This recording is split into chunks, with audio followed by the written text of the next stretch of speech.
30년 전 사라진 내 아들 방이에요. 채우리를 집으로 초대한 김마리 이사장이 2층 현우의 방을 우리에게 보여줍니다. 채우리가 30년 전 현우를 찾던 전단지 속 5살 현우의 사진을 보면 좋겠는데요. 이상한 촉이 발달한 진나영이 호들갑스럽게 방해할 가능성이 있습니다. 김마리가 채우리를 집으로 초대한 이유가 분명한데요. 한현성과 한진태에게는 현성이 만취한 날 고생한 최 선생에게 인사를 하고 싶어서라고 했습니다. 김마리가 직감을 믿고 채우리와 유전자 검사까지 하면 좋을 것 같은데요. 김마리는 한진태와 한현성의 30년째 지긋지긋하게 가족의 화목을 깨는 현우방을 치우라는 가스라이팅과 마지막 기회라는 시간적 압박에 쫓기고 있습니다. 현우를 그만 잊으라는 한진태와 한현성에게 정신적으로도 물리적 시간도 압박감을 느끼는 김마리를 도와줄 사람이 최선영일 가능성에 대해서 이야기해 보려고 합니다. 구독과 좋아요는 저에게 큰 힘이 되고요. 리뷰 시작하겠습니다. 한진태가 강원읍 식당 주인에게서 온 전화를 받았는데요. 식당 주인은 정순정이 사망한 후 8살에서 9살이었던 정순정의 아이가 입소한 보육원의 이름이 성모원인지 희망원인지라고 했습니다. 단골 손님 중에 정순정과 아이를 기억하는 사람이 있다고 하며 정순정을 기억하는 노인이 이상한 얘기를 했다고도 했습니다. 정순정과 그녀의 아이를 기억하는 노인은 정순정의 아이가 죽었는데 어느 날 보니 정순정이 아이를 키우고 있었다는 얘기를 했는데요. 성모원과 희망원을 검색하던 무표정에 가까웠던 한진태의 얼굴 표정이 갑자기 변하는데요.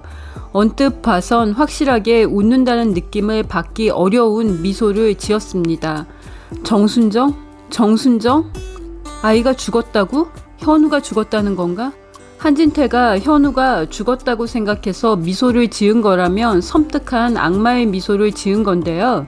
한진태가 비서실장에게 오비서를 통해 김마리 이사장의 동선을 파악해달라고 지시합니다. 김마리가 한진태의 이혼 요구를 받은 후 비서실장에게 한 원장이 자주 들르는 곳을 알아달라고 했던 것과는 의미가 확실하게 다릅니다. 김마리는 현우가 사라진 후 한진태를 원망하면서도 한 원장이 식사하러 자주 가는 마당집과 최선영 대표 사이를 아내로서 질투했던 건데요.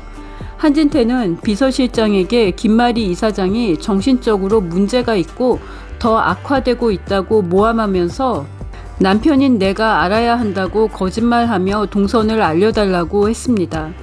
김마리가 질투였다면 한진태는 향후 김마리 이사장을 해들병원 경영에서 배제시키고 해들재단에서도 몰아내려는 음모로 보였는데요. 비서실장이 김마리 이사장이 환우의 날 직원들이 내놓은 추억의 기념품 전시회에 나온 블록 장난감을 보고 구급차 주인인 정신과 의사까지 만났다는 얘기를 전부 보고합니다. 한진태가 블록 장난감이라는 얘기를 듣고 병원 로비 전시공간으로 달려가는데요. 전시기간이 끝나고 철수 중이었습니다. 악마적 순발력이 빠른 한진태가 전시 물품이 어디로 갔는지 확인합니다. 과별로 주인들한테 돌려줬습니다. 신경정신과에서는 각자 물품을 돌려받은 모과장과 윤간호사, 안보호사가 수다를 떨고 있었는데요. 안보호사가 모과장에게 몇 살 때까지 로봇을 가지고 논 거냐고 장난을 치고 있는데 우리가 진료실에서 나옵니다. 모과장이 도대체 블록 구급차가 뭐길래 몇십 년째 애지중지 보관하고 있는 거냐고 궁금해하는데요. 우리가 블록 구급차를 살아있는 누군가를 보는 것처럼 소중하게 만지는데요. 전시장에서 뛰어온 한 원장이 채우리의 블록 구급차를 보고 얼굴이 굳어버립니다. 한진태가 최선영을 찾아갔는데요.